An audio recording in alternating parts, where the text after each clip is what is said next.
আজকে মূলত আমি কথা বলবো যে আমাদের যুব সমাজ plus student as a teenage বয়স, তো এই ক্ষেত্রে আমাদের প্রেমের দিকে যাওয়া ভালো কি ভালো না। এখন কথা হচ্ছে আমি সবসময় প্রেমের বিরোধী, এর অনেক কারণ আছে। এখন যদি বলেন ফ্রেন্ডশিপ, আমি ফ্রেন্ডশিপের বিরোধী।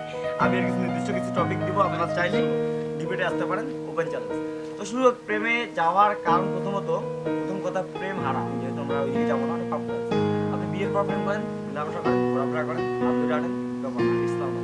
কিন্তু আপনি একটা ছেলে কলেজে আসবেন, স্কুলে গেলেন, টিনেজ বয়স 16 থেকে 22, আপনি ছেলে মেয়ে নিয়ে ঘুরতেছেন, বন্ধুদের দোয়াই দিয়ে এখানে ঘুরতে যাচ্ছেন, ওইখানে ঘুরতে যাচ্ছেন, এরপর কোনো বাসা দিন কাটাচ্ছেন, ডেটিং করতেছেন, প্রেড হচ্ছে, মেয়েটা প্রেগনেন্ট হলে আপনি অমার্স হচ্ছে, মার্চ করতেছেন, মেয়েটা ধোকা গেলে আপনি ধোকা গেলেন। এখন যেই ছেলেটা ওই মেয়েটাকে বিয়ে করলো সে ধোকা গেলে। এখন আমি স্লো মোশনে যদি কথা বলি যে আপনি যদি বলেন যে মেয়েদের সাথে কথা বলা কি যাবে, আমি বলবো সাথে কথা বলবো না। আপনি প্রয়োজনে ছেলে আছে, তোমার বইয়ের দরকার, তুমি ছেলের কাছে নাও, মেয়ের কাছে যাবা কেন?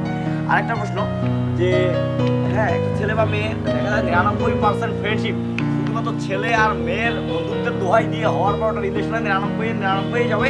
প্লাস ছেলেটা বা মেয়েটা বেস্ট ফ্রেন্ডের অজুহাতে ওরা বিভিন্ন প্রকার মানে যৌন আকাঙ্ক্ষায় ফার্স্টেডেড হবে, ডিপ্রেশনে যাবে, একটা সময় ঘুমের ট্যাবলেট পাওয়া যাওয়া মানে খাইতে থাকবে দিনের মধ্যে যে আমি ডিপ্রেশন, আমি দেবদাস হইলাম, আমি দিনটা চুল বড় রাখলাম, চোখের চশমা লাগাইলাম, আমি কি হইলাম রে?